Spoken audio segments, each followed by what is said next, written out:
Hello everyone, welcome back. Anton ചെക്കോവിന്റെ Gooseberries എന്ന് പറയുന്ന ഒരു ഗംഭീരമായിട്ടുള്ള കഥയാണ് നമ്മൾ ഇന്ന് ഡിസ്കസ് ചെയ്യാൻ പോകുന്നത്. ഭയങ്കര സിംബോളിക് ആണ് ഈ ഒരു സ്റ്റോറി. പെട്ടെന്നൊക്കെ വായിച്ചു കഴിഞ്ഞാൽ നമുക്ക് അത്ര വലിയ ഒരു കത്തലൊന്നും ഉണ്ടാവില്ല. പക്ഷെ ലൈഫിൽ നമുക്ക് പിന്നീട് എന്ത് ചെയ്യും, ഇത് അങ്ങനെ ആയിരുന്നു അല്ലേ എന്ന് നമുക്ക് റിയലൈസേഷൻ ഉണ്ടാവും. നമ്മളെ ലൈഫുമായിട്ട് ഇതിനെ കണക്ട് ചെയ്യുന്ന കുറച്ച് ഫിലോസഫിയൊക്കെയാണ് ഇതിനകത്ത് പറയുന്നത്. ഫിലോസഫിയിലേക്ക് നമുക്ക് പോകണ്ട, നമുക്കൊരു ക്വിക്ക് റിവിഷൻ ആണ്. പെട്ടെന്ന് നമുക്ക് ചാപ്റ്ററിലേക്ക് വരാം. എന്താണ് സംഭവം നോക്കാം. Gooseberries by Russian author Anton Chekhov is a short story that uses symbolism, irony, and a keen observation of human behavior to explore the themes of quest for happiness, the meaning of life, social expectations, privilege, and social equality. എന്ന് വെച്ചാൽ ഇത്രയേ ഉള്ളൂ. Gooseberries എന്ന് പറയുന്ന ഈ ഒരു കഥ എഴുതിയിട്ടുള്ളത് റഷ്യൻ എഴുത്തുകാരനായിട്ടുള്ള ആന്റൺ ചെക്കോവ് ആണ്. ആന്റൺ ചെക്കോവിനെ നിങ്ങൾക്ക് പരിചയമുണ്ട് അല്ലെ? Is A short story. Vanga എന്ന് പറയുന്ന കഥ നിങ്ങൾക്ക് അറിയാലോ. വാങ്ക എഴുതിയതാണ് ഈ ആന്റൺ ചെക്കോവ് ആണ്, റഷ്യക്കാരനാണ്. ഈ ഷോർട്ട് സ്റ്റോറിയിൽ അദ്ദേഹം ഉപയോഗിക്കുന്നത് സിംബോളിസം ഉണ്ട്. നേരത്തെ പറഞ്ഞ പോലെ ചിഹ്നങ്ങളുണ്ട്, ഓക്കെ, സിംബോളിസം ഉണ്ട്, അതുപോലെ ഐറണി ഉണ്ട്, ഓക്കെ, അതുപോലെ തന്നെ ഈ അദ്ദേഹത്തിന്റെ നല്ല കീൻ ഒബ്സർവേഷൻ ഉണ്ട്. ആളുകളെ വല്ലാതെ നന്നായി ഒബ്സർവ് ചെയ്തിട്ട് അതൊക്കെ മനസ്സിലാക്കിയിട്ടാണ് അദ്ദേഹം എന്ത് ചെയ്തത്, ഈ കഥ എഴുതിയിട്ടുള്ളത്. എന്തിനു വേണ്ടിയിട്ടെന്നറിയോ? To explore the themes of, ഇന്ന തീമുകൾ പറയാനും വേണ്ടിയിട്ടാണ്. ഏതൊക്കെ തീമുകൾ? ദ ക്വസ്റ്റ് ഫോർ ഹാപ്പിനെസ്, സന്തോഷം എവിടെ നമുക്ക് കിട്ടുക, അത് അന്വേഷിച്ചു പോവുകയാണ്. പിന്നെ ദ മീനിങ് ഓഫ് ലൈഫ്, ജീവിതത്തിന്റെ അർത്ഥം എന്താണ്, ഇതാണ് രണ്ടാമത്തെ ഫിലോസഫി. നെക്സ്റ്റ് സോഷ്യൽ എക്സ്പെക്ടേഷൻസ്, സമൂഹത്തിന്റെ ഒരു പ്രതീക്ഷയുണ്ട് ഓരോ വ്യക്തിയിൽ നിന്നും, ഓരോന്ന് അവരങ്ങനെ ആഗ്രഹിക്കുന്നുണ്ട് അല്ലെ. അതുപോലെ തന്നെ പ്രിവിലേജ്, നമ്മുടെ ഒരു പ്രിവിലേജ്, അതുപോലെ തന്നെ സോഷ്യൽ ഈക്വാലിറ്റി, ഇതൊക്കെ എന്ത് ചെയ്യുന്നുണ്ട്, ഇതിനകത്ത് ഡിസ്കസ് ചെയ്യുന്നുണ്ട്. നിങ്ങളത് കൃത്യമായിട്ടും ഓർക്കാൻ പറ്റുകയാണെങ്കിൽ നമ്മുടെ ഒരു ഫസ്റ്റ് പാരഗ്രാഫ് ആക്കി കൊടുക്കാം, അല്ലെങ്കിൽ വിട്ടേക്ക്, നോ സീൻ. ഓതറുടെ പേര് മാത്രം ഓർത്തു വെച്ചാൽ മതി. ഇൻട്രൊഡക്ഷൻ നോക്കാം. Gooseberries is a short story by great Russian writer Anton Chekhov. Anton ചെക്കോവിന്റെ ഒരു അടിപൊളി ഷോർട്ട് സ്റ്റോറിയാണ് ഗൂസ്ബെറീസ് എന്ന് പറയുന്നത്. ഗൂസ്ബെറീസ് എന്ന് പറയുന്നത് നെല്ലിക്കയാണ് അല്ലെ. It is about two brothers. ഈ കഥ ആരെ കുറിച്ചാണ്? രണ്ട് സഹോദരങ്ങളുടെ കഥയാണ്. They are in search of happiness in their own ways. അവർ രണ്ടുപേരും എന്താണ്, നമ്മളെല്ലാവരെയും പോലെ തന്നെ ഇൻ സെർച്ച് ഓഫ് ഹാപ്പിനെസ് ആണ്. എന്താ, സന്തോഷം കണ്ടെത്താനുള്ള മാർഗത്തിലാണ്. ഓക്കെ, പക്ഷെ രണ്ടുപേരും രണ്ടുപേരുടെ രീതിയിലാണ് സന്തോഷം കണ്ടെത്താൻ വേണ്ടി ശ്രമിക്കുന്നത്. ഇവന്റ്സ് ഇൻ ദ സ്റ്റോറി, നമുക്ക് നേരെ കഥയിലെ ഒരു ഘട്ടങ്ങളിലേക്ക് പോകാം. ആദ്യം തന്നെ ഷെൽട്ടർ ഫ്രം റെയിൻ എന്ന് പറയുന്ന ഒരു ചെറിയൊരു ഭാഗത്തിൽ കഥയുടെ തുടക്കത്തിൽ എന്താ നമ്മൾ കാണുന്നതെന്ന് പറയാം. The sky was overcast with rain clouds. മഴ പെയ്തുകൊണ്ടാണ് കഥ തുടങ്ങുന്നത്. മഴ പെയ്യാൻ പോകുന്നു, മഴ പെയ്തു. ഓക്കെ, ഇവാൻ ഇവാനിച്ച് കഥയിലെ ഒരു പ്രധാന കഥാപാത്രമാണ്. ഇവാൻ ഇവാനിച്ച്, ഓക്കെ, അദ്ദേഹം ആരാണ്? ദ വെറ്റിനറി സർജൻ, ഒരു മൃഗ ഡോക്ടറാണ്, വെറ്റിനറി സർജൻ ആണ്. ആൻഡ് ബോക്കിൻ, അദ്ദേഹത്തിന്റെ ഫ്രണ്ടാണ്. ബോക്കിൻ ഒരു സ്കൂൾ മാസ്റ്റർ ആണ്. Okay, Boking the schoolmaster were walking across the fields near the village of Mirovsky. മിറോവ്സ്കി എന്ന് പറയുന്ന സ്ഥലത്ത് വയലുകളിലൂടെ അദ്ദേഹം ഈ രണ്ട് സുഹൃത്തുക്കൾ ഇങ്ങനെ നടന്നു പോകുമായിരുന്നു, സ്കൂൾ മാസ്റ്ററും അതുപോലെ തന്നെ വെറ്റിനറി സർജനും. Ivan wanted to tell his friend a story. Ivan ഒരു കഥ പറയണമെന്നുണ്ടായിരുന്നു. ഓക്കെ, ആരോട്? നമ്മുടെ സുഹൃത്തിനായിട്ടുള്ള ബോക്കിനോട് ഒരു കഥ പറയണമെന്നുണ്ടായിരുന്നു. Okay, it was a story of his young brother Nikolai Ivanich. തന്റെ സഹോദരനായിട്ടുള്ള ഇവാൻ ഇവാനിച്ചിന്റെ സഹോദരനായിട്ടുള്ള നിക്കോളായ് ഇവാനിച്ചിന്റെ കഥയായിരുന്നു. ബ്രദറിന്റെ കഥ പറയാനാണ് അദ്ദേഹം തുടങ്ങിയത്. But just then it started to rain heavily. പക്ഷെ പെട്ടെന്നായിരുന്നു ശക്തമായി മഴ പെയ്തത്. Okay, so they went to Alyokhin's house for shelter. അതുകൊണ്ട് അവർ പെട്ടെന്ന് തൊട്ടടുത്ത് ഒരു സുഹൃത്തിന്റെ വീടുണ്ട്, അലിയോക്കിൻ എന്നാണ് അയാളുടെ പേര്. അയാളുടെ വീട്ടിലേക്ക് ഓടിക്കേറി. Alyokhin was a friend of Ivan Ivanich. Ivan ഇവാനിച്ചിന്റെ ഒരു സുഹൃത്തായിരുന്നു ആര്? അലിയോക്കിൻ. ഹി ലിവ്ഡ് അറ്റ് സോഫിനോയിലാണ് അദ്ദേഹം താമസിക്കുന്നത്. He was a farmer about 40 years old. 40 വയസ്സുള്ള ഒരു ഫാമർ ആയിരുന്നു. He was tall and stout, നല്ല നീളമുള്ള, അതുപോലെ തന്നെ നല്ല കരുത്തുള്ള മനുഷ്യനായിരുന്നു. വിത്ത് ലോങ് ഹെയർ, നീളമുള്ള മുടിയാണ്, കണ്ടാൽ ആർട്ടിസ്റ്റിനെ പോലെ തോന്നിക്കും.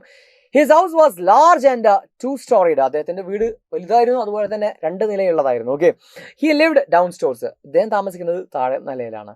ഹി ഹാഡ് എ വിൻമിൽ, കാറ്റാടി യന്ത്രം, ഒരു വലിയ വിൻമില്ലുണ്ട് അദ്ദേഹത്തിന്. ആൻഡ് എ ബെയ്ത്തിങ് ഷെഡ് എന്ന് പറഞ്ഞാൽ കുളിപ്പുര എന്ന് പറയും. കുളിപ്പുര ഇല്ലേ, കുളിക്കാൻ വേണ്ടിയിട്ട് എന്താ പറയാ, ഫാം ഹൗസിനോട് ചേർന്നിട്ടുള്ള ഒരു കുളമൊക്കെ ആയിട്ട് ഒരു കുളിപ്പുരയും ഉണ്ടായിരുന്നു അദ്ദേഹത്തിന്. Alyokhin was dirty from his work. ജോലിയുടെ ഇടയിലായതുകൊണ്ട് അലിയോക്കിൻ നല്ല ഡേർട്ടി ആയിരുന്നു. He invited Ivan Ivanich and Burkin into his house. അവരുടെ വീട്ടിലേക്ക് അദ്ദേഹം അലിയോക്കിന്റെ 2 സുഹൃത്തുക്കളെയും കണ്ടപ്പോൾ സന്തോഷമായി. പെട്ടെന്ന് വീട്ടിലേക്ക് വരാൻ പറഞ്ഞു. ഞാൻ ഇപ്പോൾ വരാം, ഈ പണിയൊന്നും കഴിഞ്ഞോട്ടെ എന്ന് പറഞ്ഞ് പൊടിപ്പിക്കുകയായിരുന്നു. ഫ്ലോർ മില്ലാണ്. അപ്പോൾ അത് പൊടിപ്പിക്കൊണ്ടിരിക്കുന്ന ഇടയിൽ അദ്ദേഹം വീട്ടിലേക്ക് അവരെ ക്ഷണിച്ചു. പെലേജിയ എന്ന് പറഞ്ഞാൽ അവരുടെ വീട്ടിലെ വേലക്കാരിയാണ്. ദ ചാമ്പർ മെയ്ഡ്, വേലക്കാരി. Gave them towel and soap. അവർക്ക് കുളിക്കാൻ വേണ്ടിയിട്ട് ടവലും സോപ്പൊക്കെ കൊടുത്തു. All three enjoy the bath in the bathing shed. Bathing ഷെഡിൽ അവരെല്ലാവരും നന്നായിട്ട് എൻജോയ് ചെയ്ത് കുളിച്ചു. ഓക്കെ, അതിനകത്ത് അലിയൊക്കെ പറയുന്നുണ്ട്, കുറേ ആയി ഞാൻ കുളിച്ചിട്ട്, 3 മാസമായിട്ടായി ഞാൻ കുളിച്ചിട്ട്, കാരണം സമയമില്ല എന്നാണ് അദ്ദേഹം പറയുന്നത്. A woman who, okay, then Nikolai's dream. ഇനി നിക്കോളായുടെ സ്വപ്നത്തെക്കുറിച്ചാണ് പറയാൻ പോകുന്നത്. അപ്പോൾ അവർ കുളിയൊക്കെ കഴിഞ്ഞിട്ട് the men return to the house, വീട്ടിലേക്ക് തിരിച്ചു വന്നു. They had to change the clothes and Ivanich began story. വസ്ത്രമൊക്കെ മാറി അവർ നല്ല പട്ടിന്റെ ഡ്രസ്സൊക്കെ ഇട്ടിട്ട് എന്ത് ചെയ്യാണ്, ഇരിക്കുന്ന സമയത്താണ് ഇവാനിച്ച് അവന്റെ ആ കഥ പറയുന്നത്. Okay, it was the story of his young brother Nikolai Ivanich. It was the story, he was 2 years younger than Ivanich. ഇവാനിച്ചിനേക്കാളും young to Ivanich. Young to എന്ന് പറഞ്ഞാൽ ഇയാളെക്കാളും എന്താണ്, പ്രായം കുറവായിരുന്നു. ആർക്ക്? യങ് ദാൻ ആണ് അല്ലെ, young than Ivan.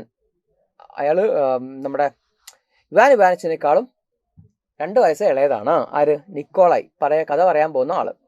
Their father, Chinska Himalevsky, was an army officer. അവരുടെ അച്ഛനെ കുറിച്ചിട്ട് ആദ്യം പറയുന്നു, അദ്ദേഹം ഒരു ആർമി ഓഫീസർ ആയിരുന്നു. He had an estate. അദ്ദേഹത്തിന് ഒരു എസ്റ്റേറ്റ് ഉണ്ടായിരുന്നു. After his death, the estate went to pay off his debts. ഞങ്ങൾ കുട്ടികളായിരിക്കുന്ന സമയത്ത് തന്നെ അദ്ദേഹം മരിച്ചുപോയി. മരിച്ച സമയത്ത് അദ്ദേഹത്തിന്റെ കടബാധ്യത അദ്ദേഹത്തിന്റെ എസ്റ്റേറ്റ് വിറ്റിട്ടും തീർന്നിട്ടില്ല. അല്ലെങ്കിൽ ആ കടബാധ്യത തീർക്കാൻ വേണ്ടിയിട്ട് എസ്റ്റേറ്റ് തന്നെ വിൽക്കേണ്ടി വന്നു എന്നർത്ഥം. Ivan studied and became a veterinary surgeon. Ivan പഠിച്ച് ഒരു വെറ്റിനറി സർജൻ ഒക്കെ ആയി. Nikolai became a government clerk when he was 19. 19 വയസ്സിൽ നിക്കോളായ് ഒരു ഗവൺമെന്റ് ക്ലർക്കായിട്ട് ജോലി കയറി. He never like his job and the town life. നിക്കോളായെ സംബന്ധിച്ചിടത്തോളം ഈ ഒരു ടൗൺ ലൈഫോ അല്ലെങ്കിൽ ഈ ജോലി ഒന്നും തീരെ ഇഷ്ടമല്ല. മൊണോട്ടോണസ് ആയിട്ടുള്ള ജോലി, എപ്പോഴും ഒരേ ജോലി തന്നെ, ക്രിയേറ്റീവ് ആയിട്ടുള്ള ജോലി ഒന്നുമല്ല ക്ലർക്കിന്റെ ജോലി അല്ലെ. അപ്പൊ ഇത് ചെയ്യുന്ന ആൾക്ക് തീരെ ഇഷ്ടമല്ല. Okay, he had A dream. അദ്ദേഹത്തിന് ഒരു സ്വപ്നം ഉണ്ടായിരുന്നു എപ്പോഴും. ഓക്കെ, എന്താ അത്? an ambition to go back to the country life.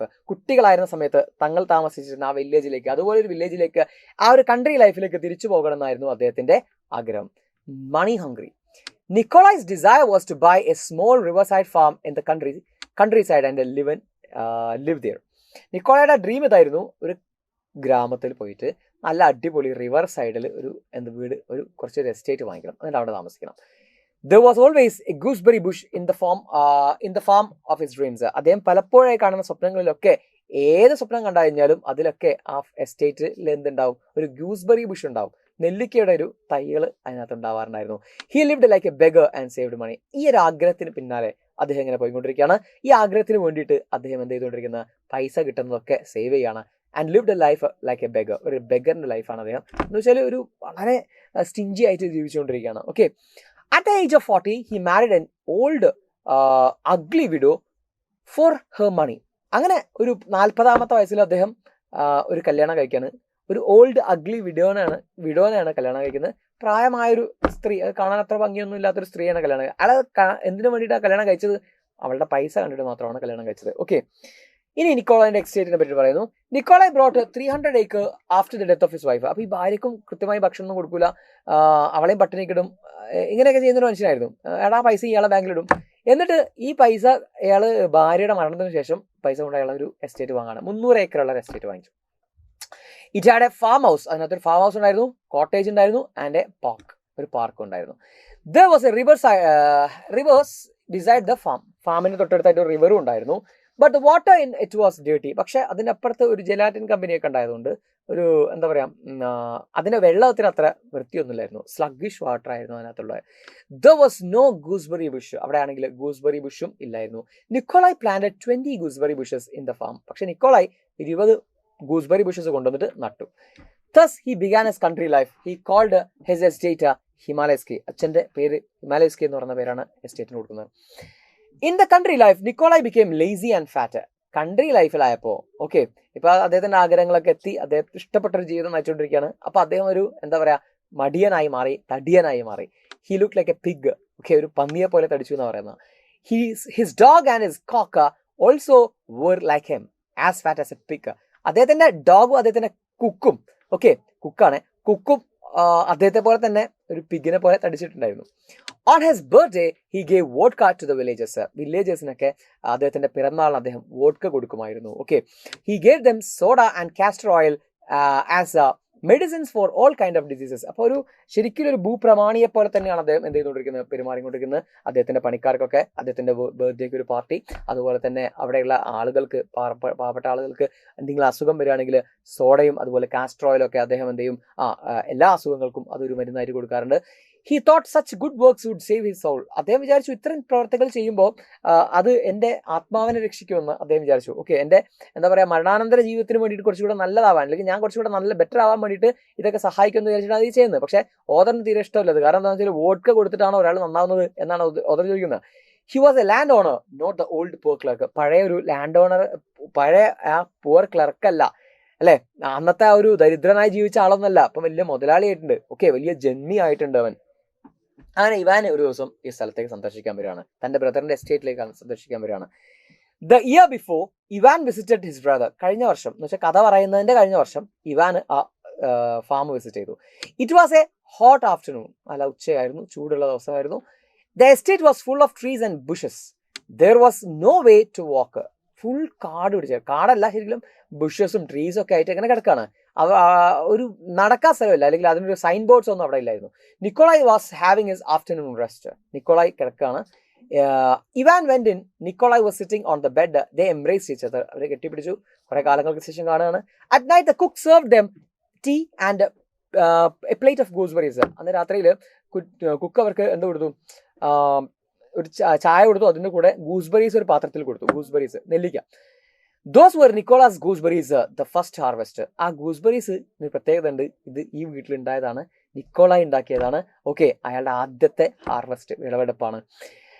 Those he looked at the gooseberries with tears in his eyes. അദ്ദേഹം ആ ഗൂസ്ബെറീസിനെ നോക്കുന്നത് ഇത്രയും വർഷത്തെ, ഒരുപാട് വർഷത്തെ സ്വപ്നമാണ് പൂവണിഞ്ഞിട്ടുള്ളത്, അല്ലേ. അപ്പൊ അത് കണ്ടിട്ട് കണ്ണു നിറഞ്ഞു പോയി നിക്കോളായുടെ. എന്നിട്ടോ full of Joy and happiness like A child. ഒരു കുട്ടി ഒരുപാട് തവണ ആവശ്യപ്പെട്ടിട്ട് കളിപ്പാട്ടം അവസാനം കിട്ടിയതുപോലെ അവന്റെ കണ്ണുകളിൽ തിളക്കമുണ്ടായിരുന്നു എന്നാണ് പറഞ്ഞ author. Ivan tasted one. Ivan ഒന്നെടുത്ത് കഴിച്ചു നോക്കി. It was hard and sour. കഷ്ടം, എന്തെങ്കിലും അത് കഴിക്കുക, നല്ല കഴിപ്പുണ്ട്, അതുപോലെ തന്നെ എന്തുകൊണ്ട് ഭയങ്കര കട്ടിയുണ്ട്. But Nikolai said they were very good and tasty. പക്ഷെ നിക്കോളായി കഴിക്കുന്ന സമയത്ത് ഇങ്ങനെ പറയുന്നുണ്ടായിരുന്നു, എന്തൊരു ടേസ്റ്റാണ്, ഒന്ന് കഴിച്ചു നോക്കുക ഇങ്ങനെ പറയുന്നുണ്ട്. He eight them all through the night. ആ രാത്രി മുഴുവനും ഇയാൾ കേൾക്കുന്നുണ്ട്. രാത്രി ഇയാൾ കിടക്കുന്ന സമയത്ത്, ഇവാൻ കിടക്കുന്ന സമയത്ത് നിക്കോളായി ഇടയ്ക്ക് ഇങ്ങനെ നമ്മൾ ഫ്രിഡ്ജിന്റെ അടുത്തേക്ക് പോകുന്ന പോലെ ഇയാൾ എന്ത് ചെയ്യുന്നുണ്ട്, ഈ പാത്രത്തിലേക്ക് പോയിട്ട് പിന്നെയും കഴിക്കുന്നത് ഇപ്പുറത്തെ റൂമിൽ നിന്നിട്ട് അദ്ദേഹം കേൾക്കുന്നുണ്ട്. ഓക്കെ, കാണുന്നുണ്ട്. Evans thoughts. ഇനി ഇവാൻ അങ്ങനെ രാത്രി കിടന്ന് ആലോചിക്കുകയാണ്. എന്ത്, ഇവാൻ ലെഫ്റ്റ് ഹിസ് ബ്രദർ, പിറ്റേ ദിവസം പോയി രാത്രി കിടന്ന് ആലോചിക്കുന്നുണ്ട് കഥയിൽ, പക്ഷെ ഇവിടെ പറയുന്നില്ല. Ivan left his brother and next morning അദ്ദേഹം പിറ്റേ ദിവസം യാത്ര വിട്ടു. The visit change his thoughts and happiness about happiness. അദ്ദേഹത്തിന്റെ ആ ഒരു കോൺസെപ്റ്റ് ഉണ്ടല്ലോ, ഒരു ഐഡിയോളജി ഉണ്ടല്ലോ, എന്താണ് ഹാപ്പിനെസ്, ടൗൺ ലൈഫാണ് ഹാപ്പിനെസ്, പൈസയാണ് ഹാപ്പിനെസ് എന്നൊക്കെ അദ്ദേഹം വിചാരിച്ചുകൊണ്ടിരുന്നു. ആ ഒരു കോൺസെപ്റ്റ് അവിടെ മാറി. His brother's happiness was empty and meaningless. Ivan says we are happy because the unhappy people bear their burden in silence. അദ്ദേഹം പറയാണ്, വി ആർ ഹാപ്പി, നമ്മൾ ഹാപ്പിയാണ്. എന്താ കാരണം എന്നറിയോ? We are happy because the unhappy people bear the burden in silence. അവരുടെ ഈ unhappy ആയിട്ടുള്ള ആൾക്കാർ അവരുടെ ഭാരം ഇങ്ങനെ സൈലൻസിൽ സഹിച്ചു കൊണ്ടേയിരിക്കും. ഓക്കെ, സഹിച്ച് അങ്ങനെ പോകും അൺഹാപ്പി ആയിട്ടുള്ള ആൾക്കാർ. He too was in search of his own personal happiness. നമ്മുടെ ഇവാനും അദ്ദേഹത്തിന്റെ പേഴ്സണൽ ഹാപ്പിനെസിന് വേണ്ടിയിട്ടുള്ളൊരു അന്വേഷണത്തിലാണ്. The gooseberries were the personal happiness of Nikolai. നിക്കോളായുടെ പേഴ്സണൽ ഹാപ്പിനെസ് എന്ന് പറഞ്ഞാൽ എന്തായിരുന്നു? ആ ഗൂസ്ബെറീസ് ആയിരുന്നു. But the meaning of purpose of life was in good doing, not in our personal happiness. പക്ഷെ ഓദർ തിരിച്ചറിയുന്ന ഒരു കാര്യമുണ്ട്. എന്താ അത്? നമ്മുടെ ജീവിതത്തിന്റെ ഏറ്റവും നല്ല സന്തോഷം എന്ന് പറഞ്ഞാൽ, പരമമായ സന്തോഷം എന്ന് പറഞ്ഞാൽ, എറ്റേണൽ ഹാപ്പിനെസ് എന്ന് പറഞ്ഞാൽ, എന്നെന്നും നിലനിൽക്കുന്ന ഹാപ്പിനെസ് എന്ന് പറഞ്ഞാൽ, അത് എന്തല്ല, ഈ പറയുന്ന പേർപ്പസ് ഓഫ് ലൈഫിന് വേണ്ടിയിട്ടുള്ള ഹാപ്പിനെസ് അല്ല, മറിച്ച് അത് ഡൂയിങ് ഗുഡ് ആണ്. ഓക്കെ, നന്മ ചെയ്യലാണ്. പേഴ്സണൽ ഹാപ്പിനെസ് അല്ല, നന്മ ചെയ്യലാണ്. It is the purpose of life. അതാണ് നമ്മുടെ ജീവിതത്തിന്റെ പേർപ്പസ് എന്ന് പറയുന്നത്. പറഞ്ഞു മാറിപ്പോയി. പേർപ്പസ് ഓഫ് ലൈഫ് എന്ന് പറഞ്ഞിട്ടുണ്ടെങ്കിൽ ഡൂയിങ് ഗുഡ് ആണ്. ഓക്കെ, അത് പേഴ്സണൽ ഹാപ്പിനെസ് അല്ല. പേഴ്സണൽ ഹാപ്പിനെസ്സും ഈ എറ്റേണൽ ഹാപ്പിനെസ്സും തമ്മിലുള്ള വ്യത്യാസം ഇങ്ങനെ സിമ്പിളായിട്ട് പറയാം. കുറച്ച് പൈസ നിങ്ങൾ സ്വരൂപിച്ച് വെച്ചു. എന്തിനാണ് നിങ്ങൾ ഇങ്ങനെ പൈസ ഇങ്ങനെ വാങ്ങി അടുക്കി വെക്കാണ്? എന്തൊരു സാധനം വാങ്ങിക്കാൻ വേണ്ടിയിട്ട്. ഓക്കെ, ഒരു മൊബൈൽ ഫോണോ അല്ലെങ്കിൽ ഒരു പെന്നോ എന്തോന്ന് വാങ്ങിക്കാൻ വേണ്ടിയിട്ട്. അങ്ങനെ at the end of the year നിങ്ങളത് വാങ്ങിക്കാനുള്ള കാശ് നിങ്ങളുടെ അടുത്തായി. ആ സമയത്ത് നിങ്ങളുടെ ഒരു ഫ്രണ്ട് വന്നിട്ട് നിങ്ങളോട് ഒരു ആവശ്യം ചോദിക്കുകയാണ്, പൈസയ്ക്ക് ആവശ്യമുണ്ട്, ഇത്ര ബുദ്ധിമുട്ടാണ് എന്ന് പറയുമ്പോൾ 2 ഓപ്ഷൻസ് ഉണ്ട് നമുക്ക്. ഒന്ന് പേഴ്സണൽ ഹാപ്പിനെസ്. പേഴ്സണൽ ഹാപ്പിനെസ് എന്ന് പറഞ്ഞാൽ എനിക്ക് ആ പെണ്ണ് വാങ്ങിക്കാം, അല്ലെങ്കിൽ ആ ഫോൺ വാങ്ങിക്കാൻ വേണ്ടി പോവാം, എനിക്ക് സന്തോഷം കിട്ടും അല്ലേ? റെഡി അല്ലേ? വേറെ ഒരു ഹാപ്പിനെസ് ഉണ്ട്, എനിക്ക് അവനെ സഹായിക്കാം, പെണ്ണ് പിന്നെ വാങ്ങിക്കാം. മനസ്സിലായില്ലേ? അങ്ങനെ ഞാൻ ആ പൈസ കൊണ്ട് പെണ്ണ് വാങ്ങിക്കുകയാണെങ്കിൽ അല്ലെങ്കിൽ ഫോൺ വാങ്ങിക്കുകയാണെങ്കിൽ ആ ഹാപ്പിനെസ് ഒരുപാട് കാലം നിലനിൽക്കൂല. കാരണം അടുത്ത വേർഷൻ ഇറങ്ങുന്നത് വരെ ഉണ്ടാവുള്ളൂ ആ ഹാപ്പിനെസ്. അല്ലെങ്കിൽ 2 ദിവസം പരിചയമായി കഴിഞ്ഞാൽ പിന്നെ എൻ്റെ ബാക്കിയുള്ള ഫോണുകളുടെ കൂടെ ഒരു ഫോൺ, അല്ലെങ്കിൽ പെണ്ണുകളുടെ കൂടെ ഒരു പെണ്ണ് മാത്രമായത്. That is personal happiness. ഇനി ഞാൻ ആ പൈസ കൊണ്ട് അവനെ സഹായിച്ചു എന്ന് വിചാരിക്കുക, അതൊരു ത്യാഗമാണ് ഞാൻ ചെയ്യുന്നത് അല്ലേ? അത് എറ്റേണൽ ഹാപ്പിനെസ് ആണ്. ആ പൈസ അവൻ തിരിച്ചൊക്കെ തന്നു എന്ന് വിചാരിക്കുക, എന്നാലും അതെന്നും നിലനിൽക്കുന്ന ഒരു ഹാപ്പിനെസ് ആണ്. ഇതാണ് വ്യത്യാസം. ഓക്കെ, ഇനി എൻഡിൽ പറയുന്നു, Alyokhin then Burkin were not satisfied with Ivan story. ഈ ഒരു ഫിലോസഫി എന്ന് കേട്ടിട്ട് ഈ നമ്മുടെ ഈ പറയുന്ന വിദ്വാന്മാർക്ക് അലിയോക്കിനും അതുപോലെ തന്നെ ബോക്കിനും, സ്കൂൾ മാസ്റ്റർ ആയിട്ടുള്ള ബോക്കിനും അലിയോക്കിനായിട്ടുള്ള ഫ്രണ്ടിനും ഒന്നും ഇത് ഇഷ്ടപ്പെട്ടില്ല. ദേ വെൽ സ്ലീപ്പി, അവർക്ക് ഉറക്കം തോന്നാൻ തുടങ്ങി. അവർക്ക് വല്ല പെണ്ണുങ്ങളെ കുറിച്ചിട്ടോ അതങ്ങനെ പറയുന്നുണ്ട് കേട്ടോ, വിമനെ കുറിച്ചിട്ടോ അല്ലെങ്കിൽ നല്ല ആളുകളെ കുറിച്ചിട്ടോ ഒക്കെയുള്ള കഥകൾ പറയുന്നതാണ് അവർക്ക് ഇഷ്ടം. All 3 went to bed. 3 പേരും കിടക്കാൻ പോയി. Ivan fell sad. ഇവാന് ഭയങ്കര സങ്കടമായി. He had become old. എനിക്ക് പ്രായമായിരിക്കുന്നു. He never thought of others when he was young. ഇതിനെ കുറിച്ചിട്ടൊന്നും അയാൾ എന്ത് ചെയ്തില്ല, ബാക്കിയുള്ളവരെ കുറിച്ചിട്ടൊന്നും അയാൾ യങ് ആയിരിക്കുന്ന സമയത്ത് ഓർത്തതേ ഇല്ലല്ലോ. Forgive me God for wicked sinner. ഈ പാപിക്ക് നീ പുറത്തു തരണേ. ദൈവത്തോട് പ്രാർത്ഥിക്കുകയാണ് ഇവാൻ മട്ടേഡ്. ഇവാൻ അങ്ങനെ കിടക്കുന്ന സമയത്ത് മട്ടർ ചെയ്തുകൊണ്ടിരുന്നു. ഓക്കെ, ഇനി മറ്റൊരു വായന എന്ന് പറഞ്ഞാൽ, ഈ സ്റ്റോറിയിൽ മറ്റൊരു വായന എന്ന് പറഞ്ഞാൽ ഇങ്ങനെ പറയാം നമുക്ക്. ഇയാള് നമ്മുടെ ഇവാന് ബ്രദറിന്റെ കണ്ടിട്ട് അയാൾക്ക് ചെറിയൊരു അസൂയ ഉണ്ടാവണം. കാരണം ഇയാൾ ഇതുവരെ വിചാരിച്ചത് നിക്കോളായിക്ക് ഒരു ഹാപ്പിനെസ്സും ഇല്ല, അയാൾ എന്തോ ഒരു ലൈഫ് ജീവിച്ചുകൊണ്ടിരിക്കുകയായിരുന്നു അല്ലെ, അയാളെ കുറ്റം പറഞ്ഞുകൊണ്ടേയിരിക്കുന്നു. പക്ഷെ അന്ന് രാത്രിയിൽ അയാൾ കണ്ടു, ഒരു ഹാപ്പി ആയിട്ടുള്ള ഒരു മനുഷ്യനെ കണ്ടു. ഈ ഹാപ്പിനെസ് തന്നെയാണ് ഞാനും അന്വേഷിച്ചുകൊണ്ടിരുന്നത്. പക്ഷെ എനിക്ക് എന്ത് ചെയ്യാൻ പറ്റില്ല, ഇന്നും എനിക്ക് ഹാപ്പിനെസ് കണ്ടെത്താൻ പറ്റിയിട്ടില്ല.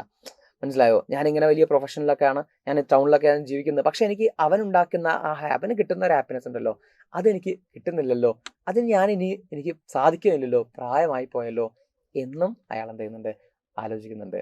ഓക്കെ, അപ്പോൾ ആ ഒരു രീതിയിൽ നമുക്കിതിനെ വായിക്കാം. കാരണം ഇത് സിംബോളിസമാണ്, ഐറണിയാണ്, ഫിലോസഫിയാണ്. ഓക്കെ, സോ ഇതിലേത് രീതിയിലും നിങ്ങൾക്ക് ഈ ഒരു ആൻസർ എഴുതാൻ പറ്റും. ചാപ്റ്ററിനും ക്വസ്റ്റ്യൻസ് ചോദിക്കാറുണ്ട്, ജനറൽ ടൈപ്പ് ക്വസ്റ്റ്യൻസ് ആണ് വരാറ്. സോ കഥ മനസ്സിലായി വിചാരിക്കുന്നു, ക്യാരക്ടേഴ്സിന് മനസ്സിലായി വിചാരിക്കുന്നു. ഇനി ബാക്കിയെല്ലാം നിങ്ങൾക്ക് എന്ത് ചെയ്യാം, ലെറ്റർ ആയിട്ടോ ഡയറി ആയിട്ടോ തോട്ട്സ് ആയിട്ടോ ഒക്കെ നിങ്ങൾക്ക് അതിനെ മാറ്റി എഴുതാം. Okay, thank you.